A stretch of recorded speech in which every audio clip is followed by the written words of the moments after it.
വിവാദ ആൾ ദൈവം സന്തോഷ് മാധവൻ കൊച്ചിയിൽ ചികിത്സയിലിരിക്കെ മരിച്ചു.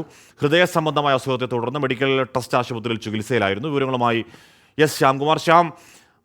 ഏറെ കോളക്കമുണ്ടാക്കിയ വലിയ രാഷ്ട്രീയ ചർച്ചയൊക്കെ കേസ്, അതിനെ തുടർന്ന് ജയിൽവാസം, അത് കഴിഞ്ഞ് പിന്നെ സന്തോഷ് മാധവനെ അധികം കാണാനോ കേൾക്കാനോ ഉണ്ടായിരുന്നില്ല അല്ലേ? ഹാഷ്മി, തീർച്ചയായും ജയിലിൽ നിന്നും പുറത്തിറങ്ങിയ ശേഷം സന്തോഷ് മാധവൻ പൊതുജനങ്ങളുമായി അല്ലെങ്കിൽ പൊതുസമൂഹവുമായി വലിയ ബന്ധമൊന്നും പുലർത്തിയിരുന്നില്ല. നിരവധി ആരോഗ്യ പ്രശ്നങ്ങളും ഉണ്ടായിരുന്നു.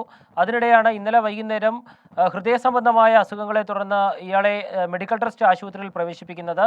ഇന്ന് രാവിലെ 11 മണിയോടുകൂടി മരണം സംഭവിക്കുകയും ചെയ്തു. 2008 സന്തോഷ് മാധവൻ എന്ന് പറയുന്ന സ്വാമി വിവാദ ആൾദൈവം വലിയ കേരളത്തിൽ മൊത്തത്തിൽ ചർച്ചയായത്.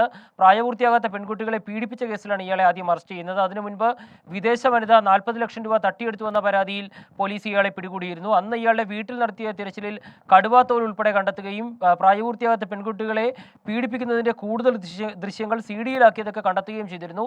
ഈ കേസിലുള്ള അറസ്റ്റിലായിരുന്നു. 16 വർഷം കഠിന തടവ്. പക്ഷേ ജയിലിലെത്തിയതിനു ശേഷം ജയിൽ ഉദ്യോഗസ്ഥർക്ക് വേണ്ടി പൂജ ചെയ്ത് അവിടുത്തെ ഒരു ചെറിയ സാമ്രാജ്യമൊക്കെ ഉണ്ടാക്കി ജീവിക്കുകയായിരുന്നു. പിന്നീട് ജയിൽ ഡോക്ടറുടെ സഹായിയായി അങ്ങനെയും വിവാദമുണ്ടാക്കി.